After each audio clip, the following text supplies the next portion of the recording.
चव्हाण साहेबांनी याचा उल्लेख केला की हे आता फक्त सुरुवात आहे।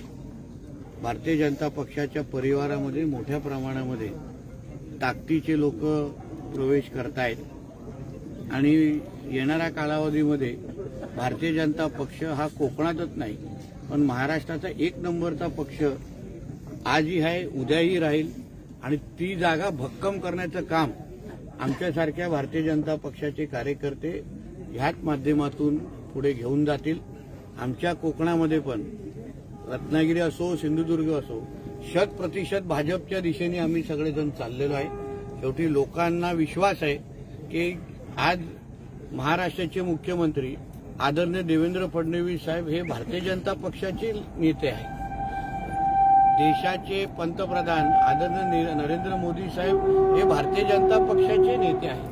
म्हणून भारतीय जनता पक्ष हाच ताकदीचा पक्ष आहे आणि त्या दिशेने त्याचमुळे आज काय एक गट आहे किंवा तुम्ही बचत गट म्हणा, काही म्हणा, त्याच्यात आता काही कार्यकर्त्यांना भविष्य घडवण्यासारखं काहीच राहिलं नाही। सगळाच अंधार आहे आणि अंधार असलेल्या घरामध्ये कोण राहू पाहतं? कारण का आज सगळीच सत्ता केंद्र अगर भारतीय जनता पक्षाकडे आणि महायुतीकडे असतील आणि मुख्यमंत्री आणि प्रधानमंत्रीच अगर भारतीय जनता पक्षाचे असतील तर पहिलं प्राधान्य हे भारतीय जनता पक्षालाच आहे।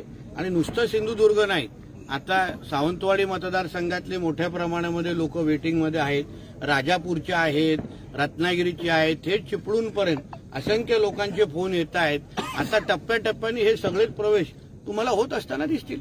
सर, एकीकडे कोकणात ठाकरे गटाला गळती लागताना पाहायला मिळते। माजी आमदार असतील किंवा मोठे नेते जे आहेत ते भाजप किंवा शिंदे सेनेत येताना पाहायला मिळतात। यात वेळी भास्कर जाधवांनी एक स्टेटस ठेवलं आहे, जिद्दी किंवा धाडसी मोरक्या असेल तर जनावरच काय तर माणसं सुद्धा नीट चालतील। मोरक्या कोणाला उद्देशून केलं? उद्धव ठाकरेची लायकी ही आता सगळेच त्याच्या सहकार्यांना कळत आहे की ह्याला ज्या माणसाला स्वतःचा सक्का भाऊ सांभाळता आला नाही, स्वतःचं घर सांभाळता आलं नाही, तो पक्ष काय सांभाळणार?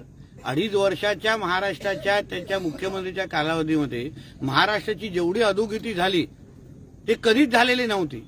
आणि म्हणून जो घर सांभाळू शकला नाही, राज्य सांभाळू शकला नाही, स्वतःचा पक्ष, आज उबाटा नावाचे एक गट राहिलेला आहे, त्या गटामध्ये आता हळूहळू सगळेजण आपलं भविष्य शोधत बाहेर निघतायत। शेवटी जो स्वतःचं भविष्य घडू शकला नाही तो दुसऱ्याचं भविष्य काय घडवणार? म्हणून हळूहळू आता तुम्हाला सगळ्याच बाजूने आता भारतीय जनता पक्ष आणि महायुतीमध्ये प्रवेश होत असताना दिसतील। आता फक्त तारखा ठरवायच्या आहेत। संजय राऊत यांनी शरद पवार यांचा आरोप केला, त्यानंतर वैभव नाईक यांनी सांगितलेलं की 2019 मध्ये महाविकास आघाडी करताना विचार केला पाहिजे होता, असे वक्तव्य केलं। लवकर कळलं, त्याला ट्यूबलाईट म्हणतात। म्हणून जेवढ्या लवकर ही ट्यूबलाईट पेटेल हे त्यांच्यासाठीच चांगलं आहे।